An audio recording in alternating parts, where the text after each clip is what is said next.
নমস্কার, স্বাগত সকলকে নিউজ গার্ডের পর্দায় সঙ্গে রয়েছে শতাব্দী। ওয়েদার আপডেট দিয়ে শুরু করছে আজকের গুরুত্বপূর্ণ খবরগুলো। মঙ্গলবারও রাজ্যে ঝড় বৃষ্টির পূর্বাভাস দিচ্ছে রাজ্যের আবহাওয়া দপ্তর। পাশাপাশি তাপমাত্রা হবে ঊর্ধ্বমুখী। ভ্যাপসা গরম এবং ঊর্ধ্বমুখী তাপমাত্রার মধ্যে এই ঝড়ের পূর্বাভাস কতখানি স্বস্তি দেবে সেটাই হচ্ছে প্রশ্ন। অন্যদিকে বেশ কয়েকটি জেলার জন্য জারি করা হয়েছে হলুদ সতর্কবার্তা। বিস্তারিত জানবো, সঙ্গে যুক্ত হয়েছে প্রতিনিধি অঙ্কিতা বর্ধন। অঙ্কিতা, কি জানতে পারছো?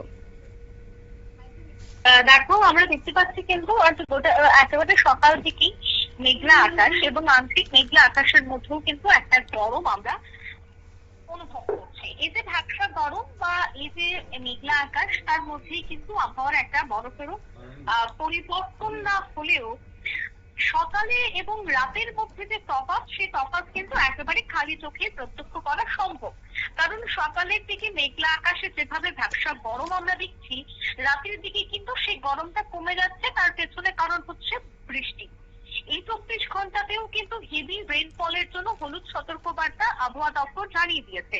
1 থেকে 2টি জেলায় অতি ভারী বৃষ্টিপাত এবং বাকি সবকটি জেলায় মাঝারি বৃষ্টিপাতের সম্ভাবনা রয়েছে। অন্যদিকে বজ্রবিদ্যুৎ সহ যে ঝোড়ো হাওয়া, তার জন্য কিন্তু হলুদ সতর্কবার্তা জারি করে দেওয়া হয়েছে। এবার আছে সর্বোচ্চ এবং সর্বনিম্নের ক্ষেত্রে।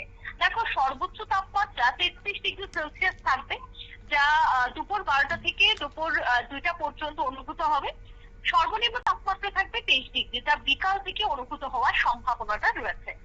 বাতাসের জলীয় বাষ্পের আর্দ্রতা 98% এবং সর্বনিম্ন হচ্ছে 62%। এছাড়া গোটা রাজ্য জুড়ে যে আংশিক মেঘলা আকাশ থাকবে, সে কথাই কিন্তু এখন জানিয়ে দেওয়া হয়েছে আবহাওয়া দপ্তরের পক্ষ থেকে। অন্যদিকে আমরা জানি গোটা সপ্তাহই কিন্তু বৃষ্টি থাকবে এবং গোটা সপ্তাহে বৃষ্টির কারণে বেশ কিছু জায়গায় কিন্তু দেখা যাচ্ছে যে কৃষিক্ষেত্রে একটা ক্ষতি হতে পারে।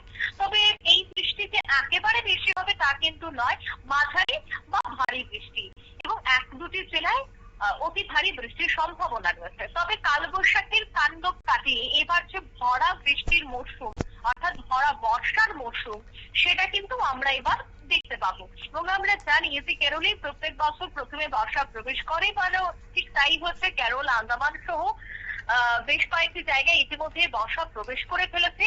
উত্তর পূর্বাঞ্চলেও কিন্তু একই ছবি ধরা পড়ছে।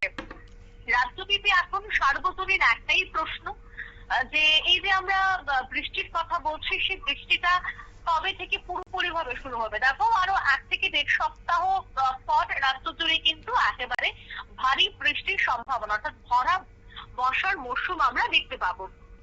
অন্যদিকে দেখা যাচ্ছে যে বেশ কিছু জায়গায় এই মুহূর্তে অর্থাৎ বঙ্গোপসাগরে একটা নিম্নচাপ তৈরি হয়েছে, আর তার জেরেও কিন্তু একটা বৃষ্টির সম্ভাবনা তৈরি হতে পারে রাজ্যের সহ অন্যান্য যে পাহাড়ি রাজ্যগুলি রয়েছে সেখানে। তবে গোটা দেশের 8 জেলায় সন্ধ্যার মধ্যে ঝোড়ো হাওয়া সহ 7 কিলোমিটার বেগে বজ্রবিদ্যুৎ হতে পারে।